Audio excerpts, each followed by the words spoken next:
TN မြန်မာမှကြိုဆိုပါတယ်။ကောင်းသောနေ့လေးပါ။ယခုတင်ဆက်ပေးမယ့်ရုပ်သံဗီဒီယိုလေးကတော့ကိုထူးမောင်ရဲ့ရခိုင်ကိုဖြိုတော့မဲ့အစိုးရတရဲ့အရေးအယောင်တမျိုးပြီးတမျိုးသိမ့်မဲ့ဖြူဟာမန်းပရက်တွေလူမကြံတော့တဲ့တကောင်းခံစစ်ခွမ်မော်ရဲ့အိမ်မက်တွေရိုက်ချိုးပြီးလိုင်စာကိုဝင်မဲ့မုံရွာကပဒတ်ဌာနချုပ်ကိုဖြိုလောင်စာစီကရက်နဲ့ထိုင်းရဲ့ကူညီမှုစတဲ့မြမအရေးကပအရေးလိလာဝေဖန်စမ်းစစ်သုံးသက်ချက်တွေကိုကြည့်ရှုနားဆင်ရမှာပဲဖြစ်ပါတယ်။အားလုံးပဲအဆုံးထိလိုက်ပါကြည့်ရှုရင်းနဲ့မိမိအမြင်လေးတွေဆွေးနွေးပေးဖို့ဖိတ်ခေါ်ပါရစေ။ဒီမြန်မာနိုင်ငံအတွက်73စီချိုးချံချေတာရေးအတွက်စုံရက်နဲ့မရဲ့ကားတွေကိုကားတီကားမှခွဲပြီးတော့မောင်းနေတဲ့စနစ်စတင်စမ်းသပ်တဲ့နေ့လို့ဆိုရမှာဖြစ်ပါတယ်။ဒီနေ့ဒီမတ်လ9ရက်နေ့မှာတော့စုံရက်မရဲ့ခွဲခြားသတ်မှတ်မှုကိုစတင်တာဖြစ်ပြီးတော့မတ်လ9ရက်နေ့ကနေ14ရက်နေ့အထိဒီကာလကိုတော့ဒီပညာပေးကာလအနေနဲ့ဆောင်ရွက်သွားမယ်လို့သိရပါတယ်။ပညာပေးကာလကျော်လွန်သွားပြီဆိုရင်တော့သတ်မှတ်ထားတဲ့ရက်အတိုင်းဒီမောင်းနှင်သွားကြရမှာဖြစ်ပြီးတော့စီကံဖောက်ဖျက်တဲ့ဒီမော်တော်ယာဉ်တွေကိုတော့ဒီဇယ်ဥပဒေနဲ့အရေးယူဆောင်ရွက်သွားမယ်လို့သိရပါတယ်။ဒီလိုမျိုးဒီဇယ်ဥပဒေနဲ့အရေးယူတဲ့နေရာမှာသတင်းမှားတွေလည်းပြန့်နှံ့နေတာရှိသလို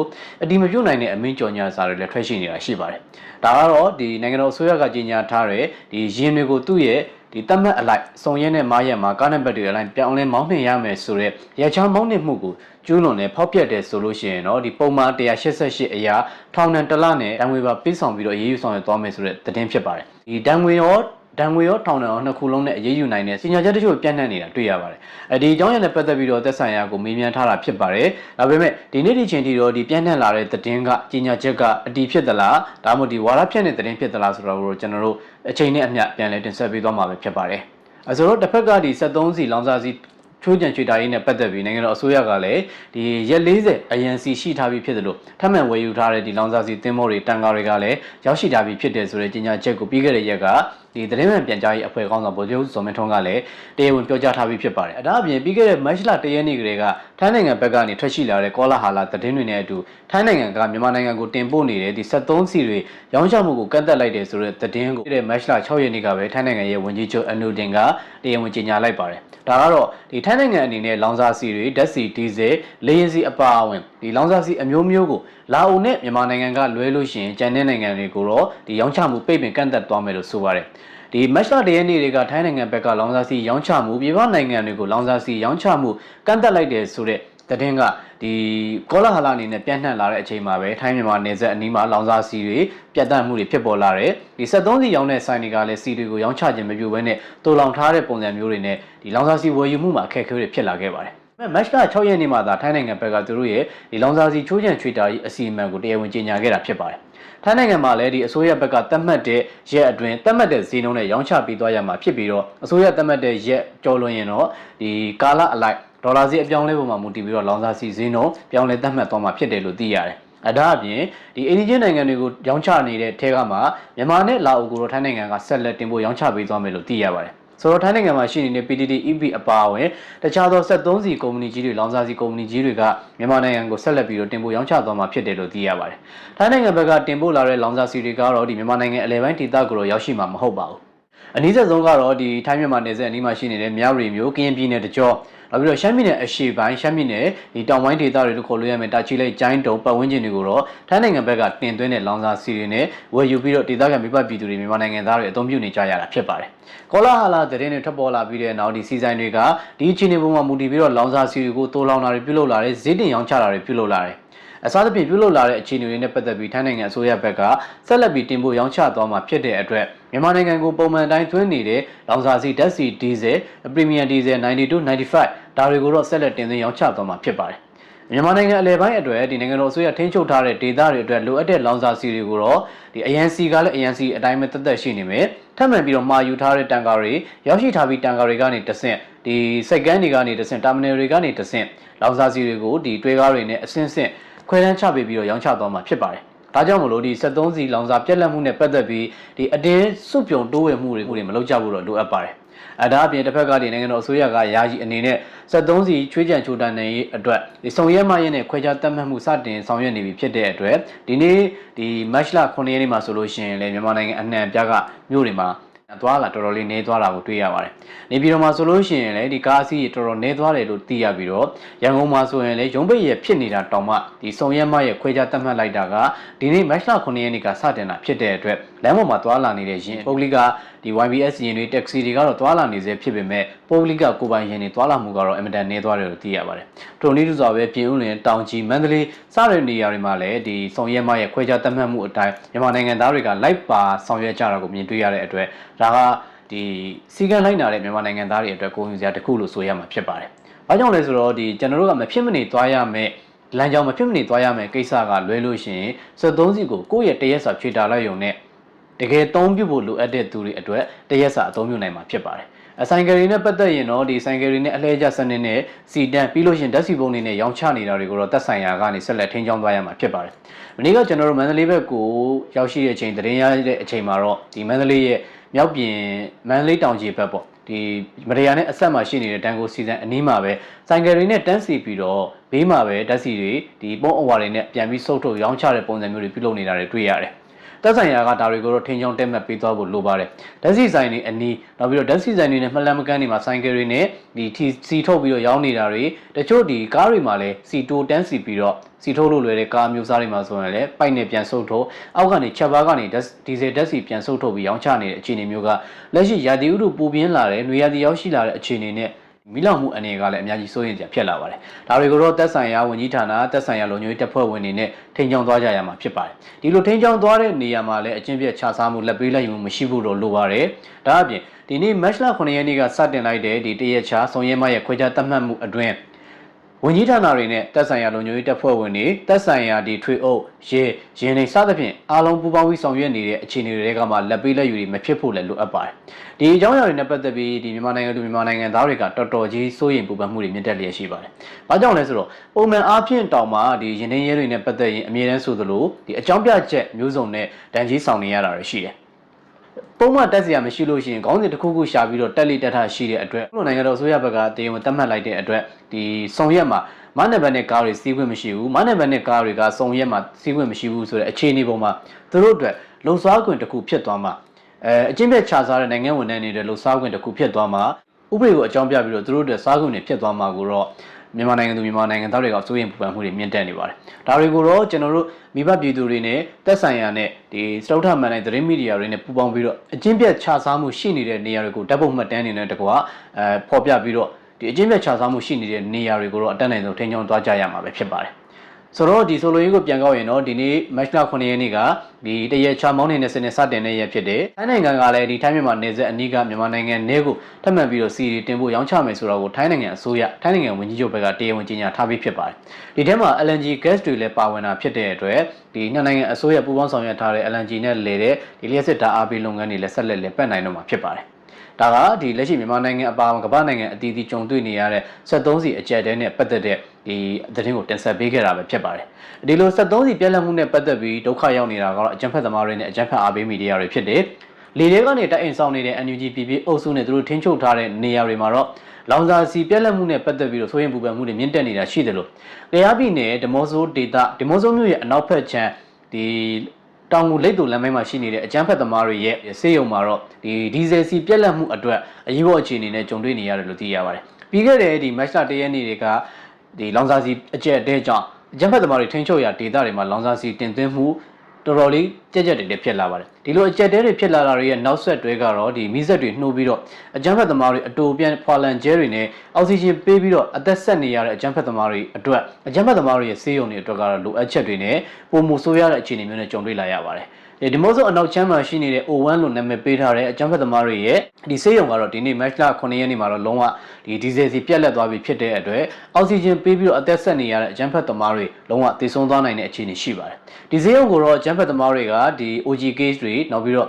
ဒီကလေးငယ်နဲ့ဆိုင်ရာ case တွေ medical case တွေကိုကုသပေးနေတယ်လို့သတင်းထုတ်ပြန်ပြီးတော့ဒီ private အမိခံဆေးရုံလို့ပြုလုပ်နေပေမဲ့တကယ်တမ်းကုသပေးနေတာကတော့ကယားပြည်နယ်မှာရှိနေတဲ့ဒီဒီမော့ဆိုဖဲခွန်လိုက်ကောပတ်ဝန်းကျင်ကထိခိုက်ပြီးတော့ဒဏ်ရာရနေတဲ့အရေးပေါ်အခြေအနေရှိနေတဲ့အောက်ဆီဂျင်ပေးဖို့လိုအပ်နေတဲ့သူတွေကိုဆေးကုသပေးနေတဲ့ဆေးရုံတွေရောဖြစ်ပါတယ်။ဒီကမ္ဘာလုံးဆိုင်ရာလောင်စာဆီအကျယ်တဲကြုံတွေ့နေတဲ့အချိန်အကျက်တမစီဖြစ်ခြင်းအကြမ်းဖက်သမားတွေရဲ့အစိုးရပေါ်ပုံကန်နေတဲ့အခြေအနေအကြမ်းဖက်သမားတွေထိန်းချုပ်ရာဒေသကနှစ်နိုင်ငံဒီကုန်သွယ်စည်းစိမ်မှုတွေနဲ့ပတ်သက်ပြီးအများကြီးတက်ရောက်မှုရှိလာပါတယ်။ အစိုးရရဲ့ထိတွေ့ဆက်ဆံရောင်းဝယ်တင်ပို့မှုတွေထဲမှာအကြမ်းဖက်သမားတွေထိန်းချုပ်ရာဒေသကိုတော့စီတွေရောက်ရှိမှုပြန့်နှံ့မှုကအကန့်အသတ်တစ်ခုဖြစ်လာပါတယ်လက်ရှိအချိန်မှာလည်းနိုင်ငံတော်အစိုးရစွမ်းရည်ဝန်ကြီးဌာနလောင်စာစီရောင်းချတဲ့အသင်းအနေနဲ့အတူပူးပေါင်းပြီးတော့ဒီလောင်စာစီတွေကိုအကန့်အသတ်နဲ့အထင်းချုပ်နဲ့ချွတ်ချံချွေတာဆောင်ရွက်နေတဲ့အခြေအနေကတစ်ဖက်ကအကြမ်းဖက်သမားတွေအတွက်လည်းအကြက်တစ်ခုတော့ဖြစ်လာနိုင်မှာပါဒါပေမဲ့ရှမ်းပြည်နယ်မြောက်ပိုင်းဒေသအခုဒီပလောင်လက်နက်ကိုင်သဘော TNL ထိန်းချုပ်ထားတဲ့နမ်ဆန်မန်တုံဒေသတွေအထိသိန်းနေတဲ့ကိုယ်ခိုင်ပတ်ဝန်းကျင်တွေအထိတော့တရုတ်နိုင်ငံဘက်ကနေ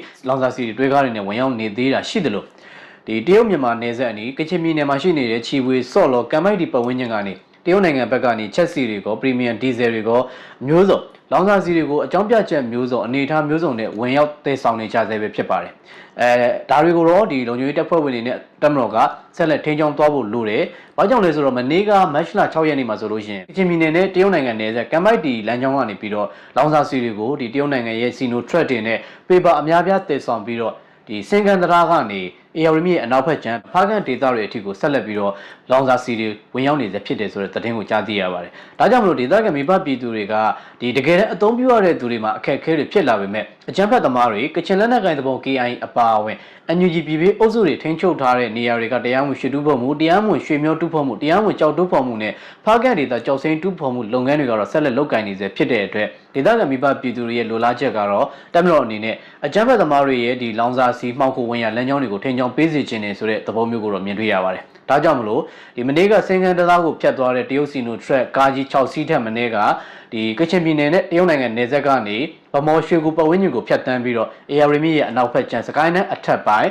ကချင်ပြည်နယ်ရဲ့အနောက်ပိုင်းဒေသတွေကိုဆက်လက်ပြီးတော့ပြန့်နှံ့နေစေဖြစ်တယ်ဆိုတဲ့သတင်းတွေလည်းကြားသိရတဲ့အတွက်တပ်ဆိုင်ရာလုံခြုံရေးတပ်ဖွဲ့ဝင်တွေနေမြေကန်တပ်ရင်းတပ်ဖွဲ့ဝင်တွေနဲ့လေကြောင်းကင်းထောက်မှုတွေနေမြေကန်သတင်းပေးတွေနဲ့ပြည်သူလူထုရဲ့သတင်းပေးချိတ်ဆက်မှုတွေနဲ့လည်းအမှုရယူဆက်လက်တိုက်ခိုက်သွားဖို့လိုပါတယ်ဒီနေ့မတ်လ9ရက်နေ့မှာဆိုလို့ရှိရင်လည်းဒီကချင်ပြည်နယ်ဖားကန့်မြို့နယ်တာမခန်ပတ်ဝန်းကျင်မှာတပ်မတော်နဲ့ကချင်လက်နက်ကိုင်သဘော KIA နဲ့အပြန်အလှန်တိုက်ခိုက်မှုတွေဖြစ်ပေါ်နေတာတိုက်ပွဲတွေပြင်းထန်နေတာရှိသလိုတပ်မတော်ကလည်းအကြမ်းဖက်သမားတွေစုဖွဲ့နေတဲ့နေရာကိုရောင်းတိုက်ခိုက်မှုတွေပြုလုပ်ခဲ့တယ်။ပြီးခဲ့တဲ့မတ်လ4ရက်နေ့ကလည်းဒီဖားကန့်ပြူဟာဂုံအနီးကိုအကြမ်းဖက်သမားတွေကချင်လက်နက်ကိုင်သဘော KIA နဲ့အပေါင်းပါတွေကပြစ်ခတ်မှုတွေကြောင့်လူနေရက်ွက်တွေအနီးမှာကြောက်ရွံ့ပေါက်ကွဲပြီးအပြန်အလှန်ပြစ်ခတ်မှုတွေဖြစ်ပေါ်နေစေဖြစ်ပေမဲ့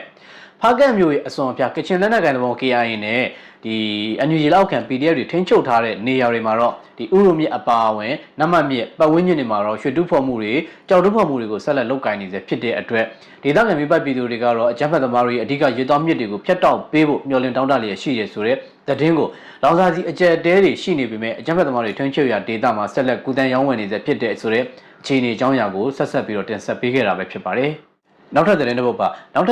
ကတော့တပ်မတော်ရဲ့တကောင်ထိုးစစ်နဲ့ပတ်သက်တဲ့သတင်းဖြစ်ပါတယ်။တပ်မတော်ရဲ့တကောင်ထိုးစစ်ကပြီးခဲ့တဲ့ဖေဖော်ဝါရီလ6ရက်နေ့ကစတင်ခဲ့တာဖြစ်ပြီးတော့မနေ့ကမတ်လ6ရက်နေ့ဆိုရင်တလဖြစ်သွားပြီဖြစ်ပါတယ်။တပိတ်ချင်းနဲ့တကောင်လမ်းပိုင်းက48မိုင်အကွာအဝေးရှိပြီးတော့ဒီတာခခ73ကနေတပ်မတော်ရဲ့နေမြေကန်တရင်တပ်ဖွဲ့ရဲ့ဒီစစ်ကြောင်း3ကြောင်းထက်မနည်းစစ်ကြောင်းထိုးနေမြေရှင်းလင်းမှုတွေကြောင့်ဖေဖော်ဝါရီလ14ရက်နေ့မှာရှားတော်ပနွဲဒေါင်ပုံးနဲ့ရင်းညာဦးဒီကြေးရွာတွေကိုတပြိုင်နက်တည်းတိုက်ခိုက်သိမ်းပိုက်နိုင်ခဲ့ပါတယ်။အဲဒီနောက်မှာပဲကြန့်ရှိနေသေးတဲ့ရွှေကျွန်းပေါက်တပင်အညက်မင်းကုန်းလက်ပံကိုစားတဲ့ရွာတွေကိုတပ်မတော်ကတိုက်ခိုက်ရှင်းလင်းလိုက်ပြီးဖြစ်ပါတယ်။ပြီးခဲ့တဲ့မတ်လ9ရက်နေ့မှာတော့တပ်မတော်စစ်ကြောင်းတွေကတကောင်းမျိုးအနီးမှာရှိနေတဲ့တကောင်းတပိတ်ချင်းလမ်းမဲပေါ်မှာရှိနေတဲ့လက်ပံကုန်းနဲ့ဒီငွေစမ်းရောင်တကြားဆက်ကိုအပြည့်အဝထိန်းချုပ်နိုင်ခဲ့ပြီဖြစ်ပါတယ်။အကြမ်းဖက်သမားတွေကဒီတပ်မတော်ရဲ့ထိုးစစ်အတွင်းအထိနာပြီးတော့ထိခိုက်ကြဆုံးမှုများစွာနဲ့တဖြည်းဖြည်းနဲ့တကောင်းမျိုးဘက်ချမ်းကိုဆုတ်ခွာနေကြတာဖြစ်ပြီးတော့အကြမ်းဖက်သမားတွေထိန်းချုပ်ထားတဲ့ဒီစက်ရုံအနီးကိုလည်းထိုးစစ်ဆင်တိုက်ခိုက်ပြီးတော့အကြမ်းဖက်သမားတွေရဲ့ဟန်တာမှုနှောက်ယှက်မှုခံစစ်ပြုလုပ်နေတဲ့နေရာကိုတိုက်ခိုက်ရှင်းလင်းနိုင်ခဲ့ပြီဖြစ်ပါတယ်။ဒါကြောင့်မလို့တပ်မတော်စစ်ကြောင်းတွေကအခုဆိုလို့ရှိရင်ဒီတကောင်းမျိုးရဲ့အနီးထိ9မိုင်ပတ်ဝန်းကျင်ထိကိုရောက်ရှိနေပြီဖြစ်ပါတယ်။ AR မြစ်ရဲ့အဆက်မှာ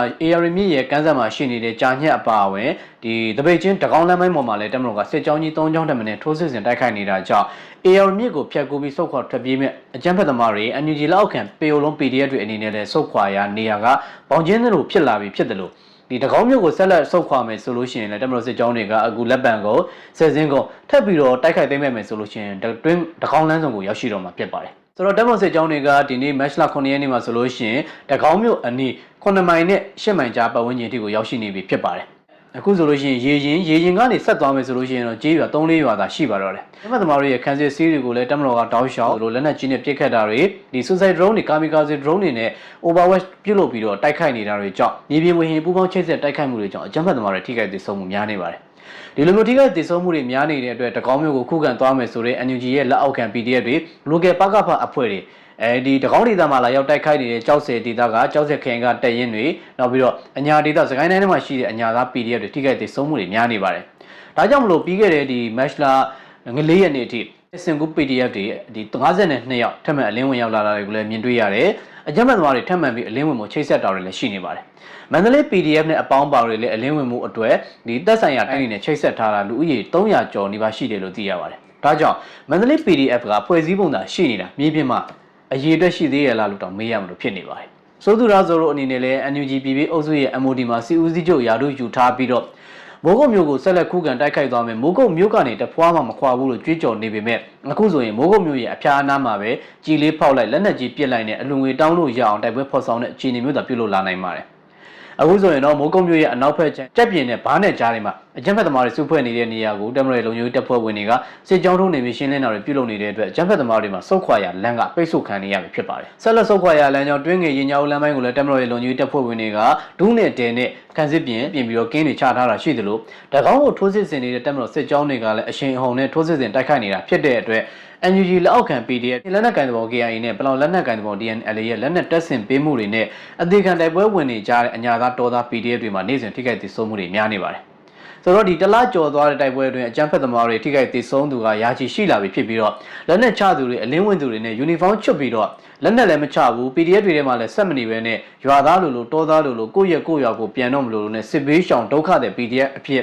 ်ထွက်ပြေးနေကြတဲ့သူတွေလည်းအများပြားရှိတယ်လို့သိရပါတယ်။တမတော်ရဲ့လုံခြုံရေးတပ်ဖွဲ့ဝင်တွေနဲ့ချိတ်ဆက်အလင်းဝင်မယ်ဆိုရင်အစင်ပြေပါမလားဆိုတဲ့စိုးရင်ပူပန်မှုတွေကြောင့်အလင်းဝင်မှုကိုတွန်းဆုတ်နေကြတဲ့သူတွေလည်းရှိနေသေးတယ်ဆိုတဲ့သတင်းတွေကြားသိရပါတယ်။ဆိုတော့ဒီတကောင်းမှာခန်းစစ်ပြင်မယ်တကောင်းမျိုးကိုခုခံသွားမယ်ဆိုတဲ့ NUG လက်အောက်ခံ PDF တွေစကိုင်းတိုင်းမှာရှိနေတဲ့အညာသားတောသားတွေကြောက်စဲမရေယာစင်ကူပတ်ဝန်းကျင်ကအတုံးချခံပုံကျွန်း PDF တွေအနေနဲ့ဆုံးဖြတ်ချက်မှန်မှန်ကန်ကန်ချသွားဖို့လိုပါတယ်။ကချင်လက်နက်ကဘော KIA ကတော့သူတို့ရဲ့ထိန်းချုပ်ရာဒေသငအိုးထီးချိုင်ကတာနဲ့မဘိန်းမြို့ကိုဝင်နိုင်မဲ့လမ်းကြောင်းတွေကိုပိတ်ဆို့နိုင်ရေးအတွက်တကောင်းမြို့ကိုလိုအပ်တဲ့လက်နက်ခဲယမ်းနဲ့ထောက်ပံ့မှုတွေကိုပေးနေအောင်မှာဖြစ်ပါတယ်။ဒါပေမဲ့သူတို့ကိုယ်တိုင်ဝင်ရောက်တိုက်ခတ်ခြင်းမရှိဘဲနဲ့အညာသားတောသားဗမာ PDF တွေကိုသာဘုံကျုံအနေနဲ့အသုံးပြုပြီးတော့လိုအပ်တဲ့လက်နက်ခဲယမ်းစားနပ်ရိက္ခာထောက်ပံ့ပြီးတက်မလို့စစ်ကြောင်းတွေကိုဟန်တာတိုက်ခိုက်နေစေတာဖြစ်တဲ့အတွက်တေဆုံးသူတွေထဲမှာကချင်လက်နက်ကိုင်သဘော KIA မပါဝင်မှုဆိုတဲ့သတင်းတွေကြားသိရပါတယ်။တစ်ဖက်ကပြန်ကြည့်ရင်တော့ကချင်လက်နက်ကိုင်သဘော KIA ကသူတို့ရဲ့အကျိုးစီးပွားတွေအတွက်မဘိန်းလမ်းကြောင်းထိကြိုက်ကတာလမ်းကြောင်းနဲ့ရွှေကူငအိုးပတ်ဝန်းကျင်လမ်းကြောင်းတွေကိုပိတ်ဆို့နိုင်ရေးအတွက်ဗမာ PDF ဘုံကျုံတွေကိုအသုံးပြုနေတာကြောင့်သူတို့မှာတော့ထိခိုက်မှုတွေမရှိဘူး။သို့တော့အညာသားတောသားဗမာ PDF တွေကကချင်လက်နက်ကိုင်သဘော KIA ရဲ့ခိုင်းဘက်အနေနဲ့ကိုယ့်ရဲ့အနာဂတ်တွေကိုကချင်စစ်သွေးကြောတွေအတွက်ပေးဆက်နေကြရတယ်ဆိုတဲ့အခြေအနေကတော့တွေးကြည့်ရင်တော်တော်လေးရင်နာစရာကောင်းတယ်လို့တနာစရာလည်းကောင်းတယ်စိတ်မကောင်းစရာလည်းကောင်းလာပါတယ်ဒါကြောင့်မလို့ခေါင်းမျိုးကွာနေတဖွားမှမခွာဘူးခုခံကာကွယ်သွားမယ်ဆိုတဲ့အညာသားတော်သား PDF တွေအနေနဲ့ဆုံးဖြတ်ချက်တွေမှန်မှန်ကန်ကန်ချဖို့လိုပါတယ်တဖြည်းဖြည်းနဲ့တက်မတော်စစ်ကြောင်းကြီးတော့တကောင်းမျိုးရဲ့အနီးလက်ကမ်းကိုရောက်ရှိလာပြီဖြစ်တယ်အခုဆိုလို့ရှိရင်မြေပြင်တိုက်ခိုက်ရေးတပ်ဖွဲ့ဝင်တွေနဲ့ drone တင်းနေတာမကရေပြင်ကနေပါညှက်ပြီးတော့ထိုးစစ်ဆင်တိုက်ခိုက်သွားမှာဖြစ်တဲ့အတွက်တကောင်းမျိုးသိမ်းတိုက်ပွဲကမကြခင်ရက်အနှဲငယ်အတွင်းနိုင်ငံတော်အလံပြန်လဲစိုက်ထူနိုင်တော့မှာဖြစ်တယ်အကြမ်းဖက်သမားတွေရဲ့ခံစစ်ပြင်ရာနေရာကတော့တကောင်းနဲ့ရေရင်ကြားကကြီးရွာ2ရွာတကောင်းလမ်းဆောင်ရဲ့တကောင်းနဲ့ကြားမှာရှိနေတဲ့ဖုံကုန်းရွာပတ်ဝန်းကျင်လောက်သာခံစစ်ပြင်နိုင်တော့မှာဖြစ်ပါတယ်ဒီနေရာတွေကိုလည်းတပ်မတော်စစ်ကြောင်းတွေကဆက်လက်ထိုးစစ်ဆင်တိုက်ခိုက်သွားမှာဖြစ်တဲ့အတွက်အကြမ်းဖက်သမားတွေစုပ်ကိုစုပ်ခွာရမှာဖြစ်ပါတယ်ဒီနေရာမှာတပ်မတော်ရဲ့လုံခြုံရေးတပ်ဖွဲ့ဝင်တွေအနေနဲ့နောက်ွယ်မှာထောက်ပံ့အုပ်ချုပ်မှုပြုလုပ်နေတဲ့ကချင်လက်နက်ကိုင်တပုံ KIA ရဲ့လမ်းကြောင်းအလော့စီလမ်းကြောင်းကိုလည်းအမှုရရုပ်တိုက်ခိုက်သွားဖို့လိုပါတယ်။တကောင်းလမ်းဆောင်ရဲ့အရှိတ်ဘက်မှာရှိနေတဲ့မဘိန်းကိုသွားတဲ့လမ်းကြောင်းပေါ်မှာရှိတဲ့ရွာတွေမှာကချင်လက်နက်ကိုင်တပုံ KIA ကခြေတန်းစကန်အနေနဲ့အသုံးပြုပြီးတော့အုပ်ချုပ်ထောက်ပံ့မှုတွေပြုလုပ်နေတယ်ဆိုတော့နေမြေကန်သတင်းပေးတွေရဲ့သတင်းပေးပို့မှုကိုလည်းကျွန်တော်တို့ရရှိထားပါတယ်။ဒါကြောင့်မလို့ဒီတကောင်းနဲ့တကောင်းလမ်းဆောင်ကြားတကောင်းနဲ့မဘိန်းလမ်းကြောင်းကချင်ပြည်နယ်ဝင်ပေါက်အလော့စီလမ်းကြောင်းတွေကိုတော့တမတော်ကကြိုတင်ကင်းထောက်လက်အမှုရရုပ်တိုက်ခိုက်သွားဖို့လိုပါတယ်။ဒေသခံမိဘပြည်သူတွေရဲ့သတင်းပေးမှုတွေနဲ့ကနန်း6လုံးတွေကိုလည်းဒီပုံပေါ်မှာချပြီးတော့နေရာ6နေရာထက်မနည်းကိုလည်းကျွန်တော်သက်ဆိုင်ရာကနေအဆင့်ဆင့်သတင်းပေးပို့ထားပြီးဖြစ်တယ်လို့တကောင်းနဲ့အခုတက်မတော်စစ်ကြောင်းတွေရဲ့ကြားကအကြမ်းဖက်သမားတွေစုဖွဲ့နေရာတွေကိုလည်းစုံစမ်းဖော်ထုတ်ပြီးတော့သတင်းပေးပို့ထားပြီးဖြစ်တဲ့အတွက်အကြမ်းဖက်သမားတွေကဒီထက်ပိုမိုထိခိုက်ဒေဆုံးရမယ့်အခြေအနေမျိုးတွေကြုံတွေ့နေရပါတယ်။ဆိုတော့အနေချုပ်လိုက်ရင်တော့တက်မတော်စစ်ကြောင်းကြီးကတလတာအတွင်းတကောင်းမျိုးအနီး9မိုင်နဲ့10မိုင်အနီးထိကိုတိုးဝင်လာပြီးဖြစ်ပြီးတော့မကြာခင်တကောင်းမျိုးကိုတိုက်ခိုက်သိမ်းပိုက်တော့မှာဖြစ်တယ်။တကောင်းမျိုးမှာခန်းစစ်ပြင်မဲ့ဗမာ PDF ဘုံကျုံတွေအနေနဲ့ကတော့အခြေအနေတွေကိုသုံးသပ်နားလည်ပြီးတော့လက်နက်ချအလင်းဝင်မှုအချိန်မီသေးတယ်ဆိုတဲ့သတင်းကြောင်းရာလေးကိုတင်ဆက်ပေးခဲ့တာပဲဖြစ်ပါတယ်။ နောက်ထပ်သတင်းတစ်ပုဒ်ပါနောက်ထပ်သတင်းတစ်ပုဒ်ကတော့ရခိုင်လက်နက်ကိုင်သဘုံ AA တွေစခန်းချနေတဲ့နေရာစုဖွဲ့နေတဲ့နေရာစီးရဲလှုပ်ရှားမှုပြုလုပ်နေတဲ့နေရာကိုမနေ့ကမတ်လ6ရက်နေ့ည8နာရီခွဲနဲ့ည1နာရီအထိတပ်မတော်ကလေကြောင်းတိုက်ခိုက်မှုပြင်းပြင်းထန်ထန်ပြုလုပ်ခဲ့ပါတယ်ဒါကတော့ရခိုင်လက်နက်ကိုင်သဘုံ AA ကဒီစစ်တွေကိုတိုက်ပွဲဖော်ဆောင်နေတဲ့အချိန်တပ်မတော်ရဲ့တံမြန်တိုက်ခိုက်မှုတွေလက်မှုရယူတိုက်ခိုက်မှုတွေကြောင့်ကြောက်တော်မှာအင်အားဖြည့်တင်ပြီးတော့စစ်တွေနဲ့ပုံလာကျွန်းအဆက်မှာရှိနေတဲ့ရွှေမင်းကန်ဒီပင်လယ်ဝါကနေစပြီးတော့ဒီမင်းချောင်းတရကွင်းတော်တိုင်းနဲ့ပတ်ဝန်းကျင်တွေအထိကြားမှာရှိနေတဲ့စပါးထောင်ငလုံးစုပ်ကန်းကိုကျွန်းစတဲ့နေရာတွေမှာတပ်မတော်ကတံမြန်တိုက်ခိုက်မှုတွေပြုလုပ်နေတဲ့အကြောင်းရခိုင်စစ်သွေးကြွတွေမှာဒီအထိနာတည်ဆုံမှုတွေများနေပါတယ်ဒါအပြင်ဒီအကြမ်းဖက်သမားတွေထိခိုက်ဒေဆုံးမှုများနေရတဲ့အထက်နောက်တန်းစေးရုံတွေနဲ့ပြုလုပ်ထားတဲ့ဒီပုံနာကျွန်းမြို့နယ်တွေကနေရာတွေကိုလည်းတပ်မတော်ကပြီးခဲ့တဲ့ဖေဖော်ဝါရီလတွေကလေကြောင်းတိုက်ခိုက်မှုတွေပြုလုပ်ထားပါတယ်။အနည်းဆုံးလေကြောင်းတိုက်ခိုက်မှုကတော့ရုံးငူရွာလေကြောင်းတိုက်ခိုက်မှုဖြစ်ပါတယ်။ရုံးငူရွာမှာဒီစခန်းချနေတဲ့အကြမ်းဖက်သမားတွေရဲ့ရှေ့တန်းစေးရုံကိုတပ်မတော်ကလေကြောင်းတိုက်ခိုက်မှုပြုလုပ်ခဲ့တာဖြစ်တဲ့အတွက်ပုံနာကျွန်းမှာစုဖွဲ့ပြီးတော့ကွင်းတော်တိုင်းနဲ့အဲဒီကနေတပြိုင်နက်တည်းပကုံးချင်းရှင်ရင်မောင်တန်းပြီးတော့ရွှေမင်းငယ်ရေတပ်စကန်အနီးထိတိုက်ပွဲဖော်ဆောင်မှုရည်ရွယ်ထားတဲ့ရခိုင်စစ်သွေးကြွတွေကတပ်မတော်ရဲ့တံမြန်တိုက်ခိုက်မှုတွေမှာအင်အားပြုံးထိခိုက်သေးဆုံးမှုတွေများနေပါတယ်။ဒါကြောင့်မလို့စစ်တွေမျိုးကိုတိုက်ပွဲဖော်ဆောင်မှုအတွက်ပေါက်တော်မြို့နယ်မှာပြန်လည်အင်အားစုဖွဲ့မှုတွေစီးရေးပြင်ဆင်မှုတွေပြုလုပ်လာပါတယ်။ကလရန်မြင့်နယ်ပင်လယ်ကိုအသုံးပြုပြီးတော့စစ်တွေရဲ့အဖျားမှာရှိနေတဲ့ရွှေမင်းကန်ဒီချောင်းနဲ့စားတဲ့နေရာတွေကိုတိုက်ပွဲဖော်ဆောင်မှုပြင်ဆင်နေတဲ့ဆိုတဲ့သတင်းတွေကိုတပ်မတော်ကစုံစမ်းကင်းထောက်နိုင်ခဲ့တာဖြစ်တဲ့အတွက်ပေါတော်မြို့ရဲ့အနောက်ဘက်ဓာကန်ရွာနဲ့ကြီးခွေမော်ကြီးခွေပိုက်စိတ်နေရာတွေကိုလေကြောင်းတိုက်ခိုက်မှုပြုလုပ်ခဲ့ပါတယ်။မနေ့ကမတ်လ6ရက်နေ့ညပိုင်းလေကြောင်းတိုက်ခိုက်မှုအတွင်းမကွေးလေတပ်စကန်ဌာနချုပ်တရာဦးလေတပ်စကန်ဌာနချုပ်နဲ့နေပြီးတော့လေတပ်စကန်ဌာနချုပ်3ခုကနေ Jet Fighter 4စင်းနဲ့8ကြိမ်လေကြောင်းတိုက်ခိုက်မှုပြုလုပ်ခဲ့တာရှိသလိုတွဲလေရင်2စီးနဲ့လေကြောင်းတိုက်ခိုက်မှု100နီးပါးပြုလုပ်ခဲ့တဲ့အတွက်ရခိုင်လက်နက်ကိုင်သဘုံ AA နဲ့အကြမ်းဖက်သမားတွေရဲ့စီးရေးလှုပ်ရှားမှုစစ်ဦးကျိုးသွားပြီးတော့ထိခိုက်ဒေဆုံးမှုတွေများနေပါတယ်။ဘာကြောင့်တပ်မတော်ကပေါက်တော်မြို့ဘက်ကိုဒီစစ်မြာဦးလှည့်လာတယ်လဲဆိုတော့ရခိုင်လက်နက်ကိုင်သဘုံ AA ကစစ်တွေကိုတိုက်ပွဲဖော်ဆောင်တဲ့အချိန်အဓိကနေရာမှာပါဝင်နေတာကပုံနာကျွန်းဖြစ်ပါတယ်။ကုန်းမြေတစ်ဆက်တည်းရှိတယ်လို့လိုအပ်တဲ့ဒီထောက်ပံ့အုပ်ချုပ်မှုတွေကိုကြောက်တော်ကနေဒါလိုက်ပြပို့နိုင်တာဖြစ်တဲ့အတွက်ရခိုင်စစ်သွေးကြွတွေရဲ့စစ်တွေတိုက်ပွဲဖော်ဆောင်မှုမှာအဓိကအခေယာကပုံနာကျွန်းဖြစ်နေပါတယ်။ပုံနာကျွန်းကိုတပ်မတော်က PPCC ထိုးစစ်ဆင်တိုက်ခိုက်နေတာဖြစ်တဲ့အတွက်ရခိုင်စစ်သွေးကြွတွေမှာနယ်လန်မထုံနဲ့ဖြစ်လာရပါတယ်။ဒါကြောင့်မလို့ဒီရခိုင်စစ်သွေးကြွတွေဖမ်းဆီးထားတဲ့အတင်းအဓမ္မယူဆောင်ထားတဲ့ငါးဖမ်းလူတွေနဲ့ဒီစစ်တွေအနီးကိုဝင်ရောက်စစ်ဝင်ပြီးတိုက်ပွဲဖော်ဆောင်မှုအတွက်သူတို့ရဲ့စစ်ရေးလှုပ်ရှားမှုကပုံနာကျွန်းကနေဒီပေါက်တော်ဘက်ကိုရွှေ့သွားတာဖြစ်ပါတယ်။ဒါအပြင်စစ်တွေရဲ့မြောက်ဘက်မှာရှိနေတဲ့ဒီရသေးတောင်ပတ်ဝန်းကျင်တွေလည်းစစ်ရေးလှုပ်ရှားမှုတွေကိုဒီtarget ပြောင်းပြီးတော့ရွှေ့ပြောင်းလှုပ်ရှားတာတွေပြုလုပ်လာပါတယ်။ဒီအခြေအနေတွေကိုလည်းတပ်မတော်ကဒီကြိုတင်ကင်းထောက်သတင်းရယူနိုင်ခဲ့တဲ့အတွက်ရခိုင်စစ်သွေးကြွဘိန်းစားတွေနဲ့အရှိုချင်းတွေပလက်ဝမတူပီကနေစစ်ကူလာတဲ့အတင်းအဓမ္မစစ်သားစုဆောင်ခံရတဲ့ချင်းလက်နက်ကန်အဖွဲ့တွေရဲ့စုဖွဲ့နေရာကိုတပ်မတော်ကလေကြောင်းတိုက်ခိုက်မှုပြုလုပ်ခဲ့တာဖြစ်ပါတယ်။ဒီလေကြောင်းတိုက်ခိုက်မှုမပြုလုပ်ခင်48နာရီအတွင်းတပ်မတော်ကပြက်မှတ်တွေကိုအတီးပြုတ်နိုင်မှုလေကြောင်းကင်းထောက်မှုပြုလုပ်ခဲ့တယ်ဆိုတဲ့သတင်းတချို့ကိုကြားသိရပါတယ်။ဒါကြောင့်မလို့မနေ့ကမတ်လ6ရက်နေ့ညပိုင်းမှာပဲပေါက်တော်မြို့နယ်ထဲမှာရှိနေတဲ့ပေါက်တော်ဒီမင်းပြလမ်းပိုင်းမှာရှိနေတဲ့ဓာကန်ရွာနောက်ပြီးတော့ပေါက်တော်မြို့ရဲ့အနောက်ဘက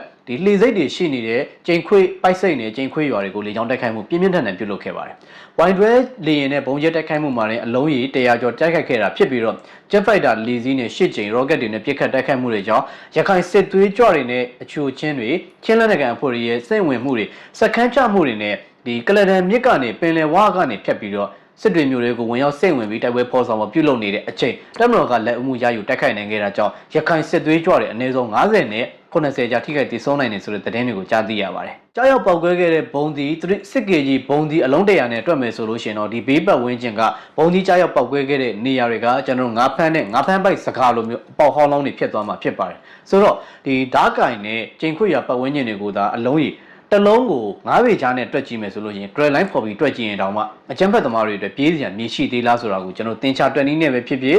ဒီရုပ်တီဗေဒဆန်ဆန် grid line ပေါ်မှာပဲ9ပေချာနဲ့ဘုံလုံးကြီး100ကိုချကြည့်မယ်ဆိုရင်တောင်မှရခိုင်စစ်သွေးကြွတွေရဲ့တေဆုံးမှုရခိုင်စစ်သွေးကြွတွေရဲ့စုဖွဲ့မှုကဘယ်လောက်ထိအထိခိုက်တေဆုံးနိုင်တယ်ဆိုတာကိုတော့ကျွန်တော်တို့မှန်းဆလို့ရပြီဖြစ်ပါတယ်ဒီလိုမျိုးရခိုင်စစ်သွေးကြွတွေထိခိုက်တေဆုံးမှုများနေတာဖြစ်တာကြောင့်ထုံးမြင့်နိုင်ရဲ့ပေးစာကမ်းစာနဲ့ရှင်သန်နေကြရတဲ့နေရစ်ဆိုတာ diplomat media အပါအဝင်ရခိုင်အကြမ်းဖက်အားပေး media တွေကတော့ပေါက်တော်မြို့ကိုပြင်းပြင်းထန်ထန်လေကြောင်းတိုက်ခိုက်မှုတွေပြုလုပ်ခဲ့ပြီးတော့အကြက်သားမိဘပြည်သူတွေနဲ့စစ်ဆောင်စခန်းတွေကိုလေကြောင်းတိုက်ခိုက်ခဲ့တာဖြစ်တယ်ဆိုပြီးတော့ဂျဘိုးကိုလိတ်ဖြစ်အောင်လိတ်ကိုဂျဘိုးဖြစ်အောင်တောင်းမြန်လှန်ပြီးတော့သတင်းမှားတွေထုတ်ပြန်ဝင်လျက်ရှိပါတယ်မနေ့ကပေါက်တော်မြို့လေကြောင်းတိုက်ခိုက်မှုနဲ့ပတ်သက်ပြီးရခိုင်စစ်သွေးကြွတွေထိခိုက်ဒေဆုံးမှုများခဲ့တဲ့အတွက်ဒီရခိုင်စစ်သွေးကြွတွေဘက်ကပြောရေးဆိုခွင့်ရတစ်ဖက်ကန်းခိုင်တုခကတော့ဒါတွေကအပြစ်မဲ့အရက်သားမိဘပြည်သူတွေဖြစ်တယ်ဆိုပြီးတော့ဒီကိန်းကနန်းအစဉ်လိုက်ပုံဖော်ထားတဲ့သူတို့ရဲ့တေဆုံးသူတွေနာမည်ကိုအရက်သားအနေနဲ့ ထုတ်ဖော်ပြသလာပါလေဦးမယ်ပြီးခဲ့တဲ့ရက်ကဒီအကြမ်းဖက်သမားတွေရဲ့ရှေ့တန်းစေးရုံအနေနဲ့ပြုလုပ်ထားခဲ့တဲ့ရုံးငွေရွာလေကြောင်းတိုက်ခိုက်မှုမှာလည်းတည်ဆုံးသူတွေကဘယ်သူတွေဖြစ်တယ်အသက်ဘယ်လောက်ရှိတယ်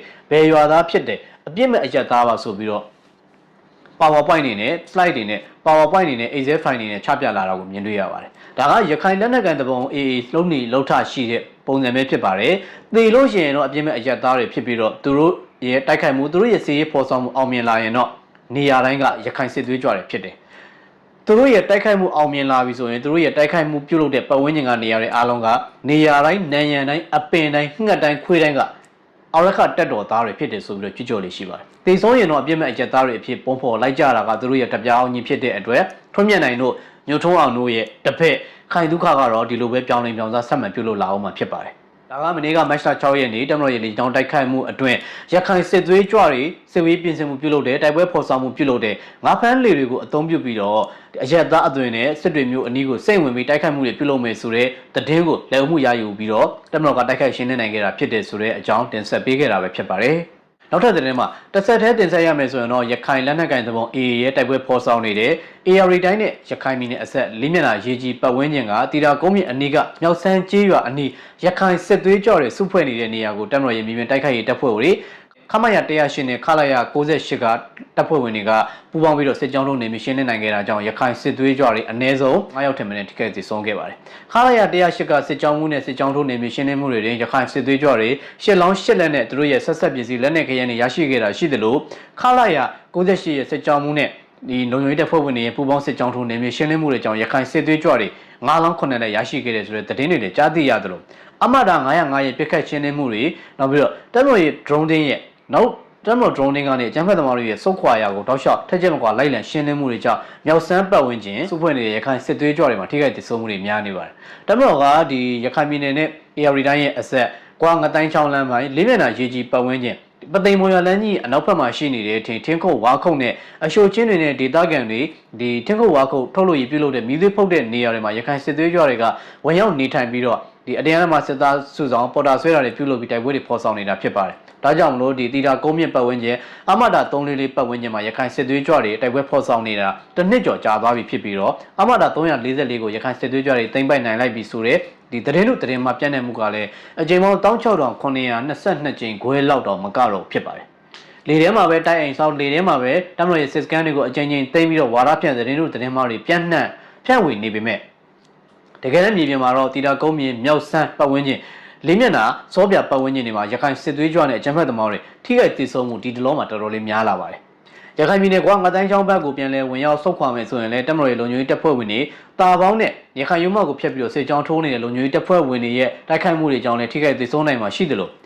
ရခိုင်ပြည်နယ်ကမ်းရိုးတန်းတခြားတမတော်ရည်ရင်အုပ်စုတွေရဲ့ပြစ်ခတ်မှုတွေကြောင့်ကွာကျိန်တလိကနေတန်တွဲပတ်ဝန်းကျင်တော်ထိအကြမ်းဖက်သမားတွေရဲ့စုဖွဲ့နေရစကန်းချနေရအရက်ဖက်ပြစ်မှတ်တွေအရက်ဖက်နေအိမ်တွေမှာဝင်ရောက်နေထိုင်ပြီးတော့စီးလှုပ်ရှားမှုပြုလုပ်နေတဲ့နေရာတွေကိုတောက်လျှောက်ပြစ်ခတ်ရှင်းနေတာဖြစ်တဲ့အတွက်ရခိုင်စစ်သွေးကြွတွေမှာရှေ့လည်းမသွားနိုင်နောက်လည်းမသွားနိုင်တဲ့တမတော်ရဲ့စစ်ကြောင်းထုံးနေမြေရှင်းလင်းမှုတွေအတွင်းစိတ်ကူးရင်ရင်နဲ့ပဲအဖရခိုင်နိုင်ငံတော်ကြီးကိုငရဲပြည်မှာပုံဖော်နေကြတာပဲဖြစ်ပါတယ်။ဒါကြောင့်ရခိုင်စစ်သွေးကြွတွေမှာစစ်တွေတိုက်ပွဲပေါ်ဆောင်နေတဲ့စစ်တွေမျိုးအနီးမှာတိုက်ပွဲအနေငယ်ပေါ်ဆောင်ပြီးတော့စစ်တွေမျိုးကြီးကိုပဲတိုက်ခိုက်သိမ်းပိုက်တော့မရဝါရတွေဖြန့်နေကြတာရှိသလိုကြောက်ဖြူမျိုးအနီးရက်တက်ရင်30နေနဲ့တညောင်ရီရဲစကန်အနီးထိပြန်လည်ဝင်ရောက်စိတ်ဝင်နိုင်တယ်လို့မျိုးသတင်းတို့သတင်းမှားတွေထုတ်ပြန်ရေးသားလျက်ရှိပါတယ်။တကယ်တော့မြေပြင်မှာရခိုင်စစ်သွေးကြွတွေနဲ့အကြမ်းဖက်သမားတွေကအုံလိုက်ကျင်းလိုက်နဲ့နေ့စဉ်ထိခိုက်ဒေဆုံးမှုတွေများနေတာဖြစ်ပါတယ်။ကြောက်ဖြူနီပတ်ဝန်းကျင်မှာဆိုလို့ရှိရင်လည်းတပ်မတော်ရဲ့လုံခြုံရေးတပ်ဖွဲ့ဝင်တွေနဲ့စစ်ကြောင်းထိုးနေမရှင်းလင်းမှုတွေခံစစ်ပြင်ပြီးတော့အကြမ်းဖက်သမားတွေရဲ့လှုပ်ရှားမှုကိုနေညမပြတ်ကင်းထောက်တိုက်ခိုက်မှုတွေကြောင့်ရခိုင်စစ်သွေးကြွတွေမှာဒရော်ဘုံချတိုက်ခိုက်မှုတွေအတွင်းထိခိုက်ဒေဆုံးမှုတွေရှိတယ်လို့တပ်မတော်ရည်ရဲပြစ်ခတ်မှုတွေကြောင့်လည်းငပီတောင်လေးစာအသက်ဆက်နေရတဲ့ရခိုင်စစ်သွေးကြွတွေမှာအတူဖြတ်ဖွာလန်ခြင်းနဲ့နေ့စဉ်ဒေဆုံးနေကြရပါတယ်။စစ်တွေမျိုးအနီးမှာလည်းထုံနီ၎င်းမှာပဲပေါတော်မြို့နယ်တွေကနေပင်လယ်ရေချောင်းကိုဖြတ်ပင်လယ်တွေကနေငါးဖန်သင်္ဘောတွေကိုဓမြတိုက်အတင်းအဓမ္မယူဆောင်မောင်းနှင်လာပြီးတော့ရွှေမင်းငံအနီးကိုတိုက်ပွဲဖော်ဆောင်မှုပြင်ဆင်နေတဲ့အချိန်မှာပဲတပ်မတော်ကလည်းအမှုရယူတိုက်ခိုက်ခဲ့တဲ့ကြောင့်ရခိုင်စစ်သွေးကြွတွေဒေဆုံးခဲ့ပါတယ်။တကယ်တော့ရွှေမင်းငံရေတပ်စခန်းကိုရခိုင်လက်နက်ကိုင်သဘော AA ရဲ့ဒီကြောထောင်လောက်ခံပြုပေးစာကန်းစာနဲ့ရှင်သန်နေရတဲ့နေရစ်စရာမှာတော့ရွှေမင်းငံရေတပ်စခန်းဌာနချုပ်ကိုရခိုင်စစ်သွေးကြွတွေ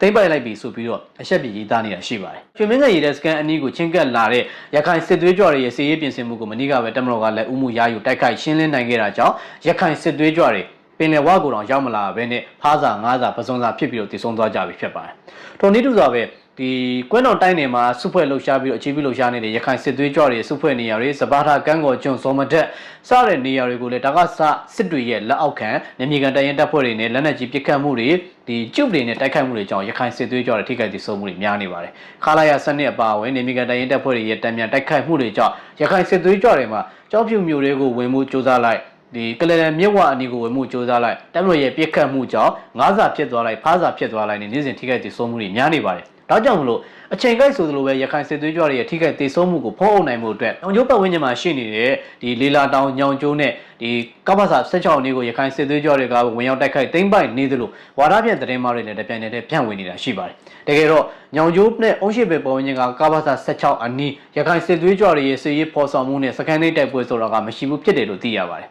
်အဝေးကနေစိတ်ကူးရင်ပြီးတော့နန်ကြားထောက်ပစ်ခတ်မှုတွေသာရှိပြီးတော့ဒီ .63 လုံးကိုနောက်ပြီးတော့ဒီပကံဝက်ပတ်ဝန်းကျင်တွေကနေစိတ်ကူးပေါက်ရနန်ကြားထောက်ပစ်ခတ်မှုတွေသာရှိပြီးတပ်မတော်ရဲ့ကင်းထောက်ပစ်ခတ်မှုတွေကြောင့်ရခိုင်စစ်သွေးကြွတွေမှာတစ်ချက်ပစ်လိုက်3ယောက်သေလိုက်တစ်ချက်ပစ်လိုက်5ယောက်သေလိုက်နဲ့နေ့စဉ်ထိခိုက်ဒေဆုံးနေတာပါ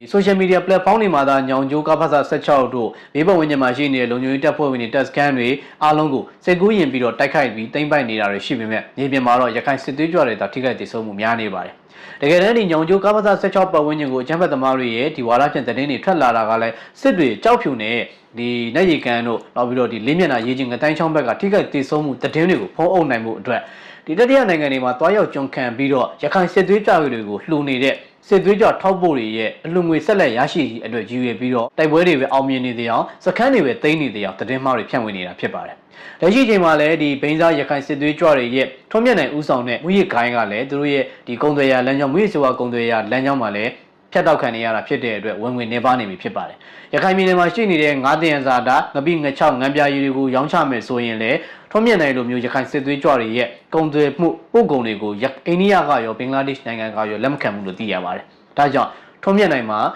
အယူမီဝိုင်းဖြစ်နေတယ်လို့မက်ပရာပြည်လူဘဝနဲ့ဝိဇေဝရောင်းချမှုကနေရရှိတဲ့ပတ်စံတွေနဲ့ lobby တွေငှားပြီးတော့ရခိုင်အကြမ်းဖက် RP မီဒီယာတွေကနေသတင်းတွေထုတ်ပြန်နေတာဖြစ်တယ်ဆိုတော့အကြောင်းကိုတင်ဆက်ပေးခဲ့တာပဲဖြစ်ပါတယ်။နောက်ထပ်သတင်းတစ်ပုဒ်ပါနောက်ထပ်သတင်းတစ်ပုဒ်ကတော့တပ်မတော်ရဲ့ဖလန်းမြို့သိမ်းတိုက်ပွဲပါဖလန်းမြို့သိမ်းတိုက်ပွဲကိုပြီးခဲ့တဲ့2025ခုနှစ်နိုဝင်ဘာထဲကဒီကလေးတိုင်းငယ်လန်းကနေတဆင်တပ်မတော်ရဲ့လုံခြုံရေးတပ်ဖွဲ့ဝင်တွေကစစ်ကြောင်းတို့တိုက်ခိုက်နေတာရှိတယ်။ဂံကောကလေးလမ်းပိုင်းဂံကောဟာခါလမ်းပိုင်းကနေစစ်ကြောင်းတွေခွဲပြီးတော့တိုက်ခိုက်နေတာရှိတယ်။အခုဆိုရင်တော့ဖလန်းမြို့အနီးထိတပ်မတော်စစ်ကြောင်းတွေကရောက်ရှိနေပြီဖြစ်ပြီးတော့ဖလန်းနဲ့တိုင်းငယ်လမ်းကြောင်းမှာရှိနေတဲ့ဘာသာရာအနီးမှာတပ်မတော်စစ်ကြောင်းတွေကဝင်ရောက်ပြီးတော့စကန်ချနေတာရှိတယ်။အကြမ်းဖက်သမားတွေရဲ့စုဖွဲ့နေရာတွေကိုကင်းထောက်တိုက်ခိုက်နေတာရှိတယ်။ဒါကြောင့်မလို့တိုင်းငင်းနဲ့ဖလန်းကြားမှာရှိနေတဲ့ကြေးရွာတွေကရွာသားဒေသခံတွေကိုချင်းလက်နက်ကန်အဖွဲ့တွေကသူတို့ရဲ့အင်အားပြုံးတိမှုကိုကာကွယ်ပြုဖို့အတွက်ဒေသခံတွေကိုအတရားတော်မှာပေါ်တာဆွဲတာတွေပြုလုပ်နေပါတယ်။ဒါကြောင့်မလို့ဒီတိုင်းငင်းလမ်းဆောင်ကနေစပြီးတော့ဒီတန်ခေါ်လုံပန်းစတဲ့ကြေးရွာအစုံပတ်ဝန်းကျင်တွေကနေရာတွေကဒေသခံမြို့ပတ်ပြည်သူတွေကိုအကြမ်းဖက်သမားတွေ